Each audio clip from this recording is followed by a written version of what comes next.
Welcome back, tennis fans. Another GTL news in preparation for the big final on the men's. Of course, we've just covered Iga Swiatek versus Naomi Osaka, and Iga demolished Osaka in the final. I know I was giving it the big one that Osaka's going to go all the way. It wasn't to be. Iga was great. But let's move on from the women's. The focus here is going to be all about the men's, and Carlos Alcaraz is going to be playing against Casper Ruud. And neither of these two have ever been to a Masters final before. It's going to be the biggest match of their young careers so far. And the craziest thing is Alcaraz is going to be coming into it as the favourite. Here's a nice graphic of the two of them.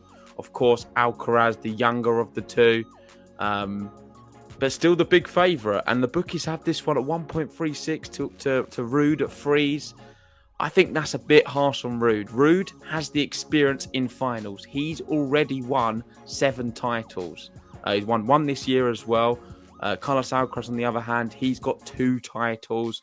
The big difference is this is another level yet again. This is a Masters event. And really, the way the two of them have been playing, I feel like it is a fair final. I think we're going to see 2 players going at each other, and there's not going to be much separating them. I wouldn't look at the odds too much.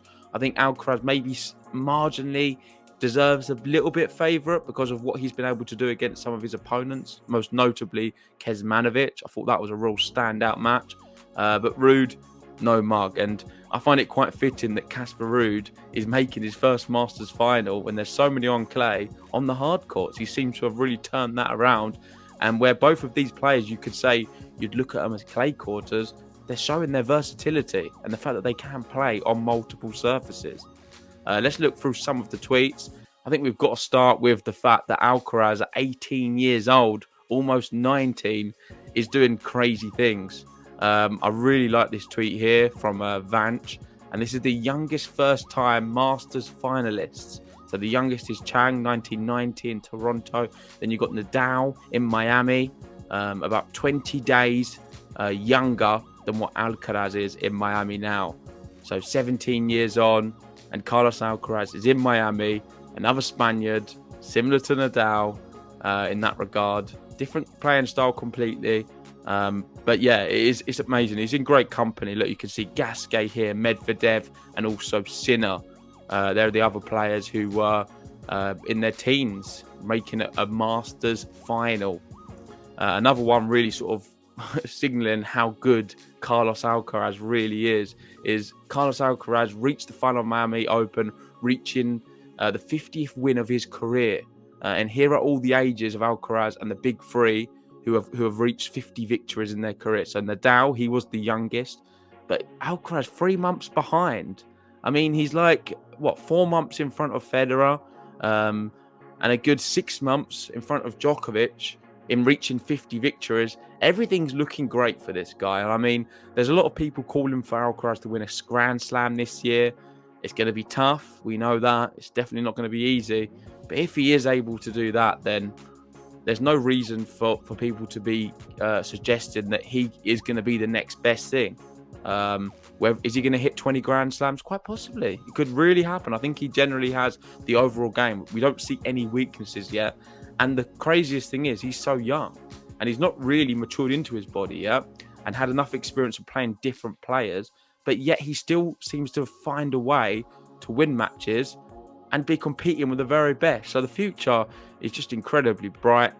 One thing I would say is there is a lot of hype around him. And if he can keep his feet on the ground, which you think he would be able to, the way he sort of carries himself in interviews, and also his mannerisms on the court as well, then he is going to be a real sort of star for the future.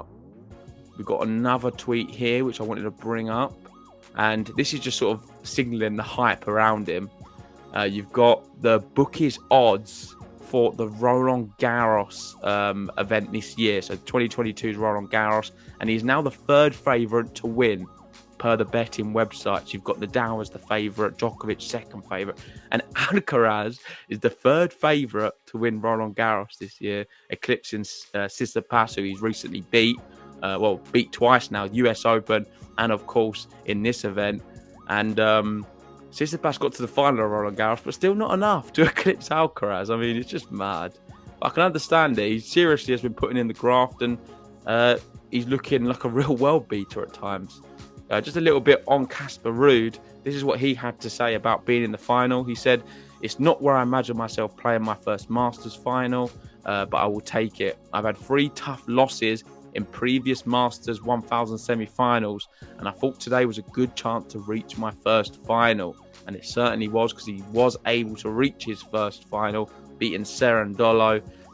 And I am a bit surprised the first final for him in a Masters is a hard court one.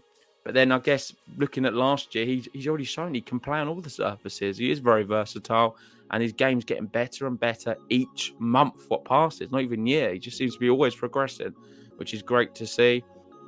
I think Ben did touch on it on an earlier episode of these news clips, and he was talking about Casper Ruud last year in the Masters events, reaching the second week all the time and always making sort of the quarterfinals, semi-finals. He's now gone that one step further. Alcaraz the favourite, and I guess I'm going to have to give my prediction. I have to stick with Alcaraz. I think it's going to be 3 sets and Alcaraz to win it in the third and take the trophy home. There's a bit of disappointment in Indian Wells. He comes so close there. I think he's going to put all that to one side and win this whole event in Miami. Me and Ben predicted it pre-event in the brackets, and it could be coming true. It's not. He's 1 match away from doing it, and I'm going for a really close 3-set victory for Carlos Alcaraz. But let me know in the comments section, who do you think is going to win this match? Make sure to join us on the live watch along for it as well. Only one thing left to say. Make sure like and subscribe, and hopefully see you in the watch along. Cheers, guys.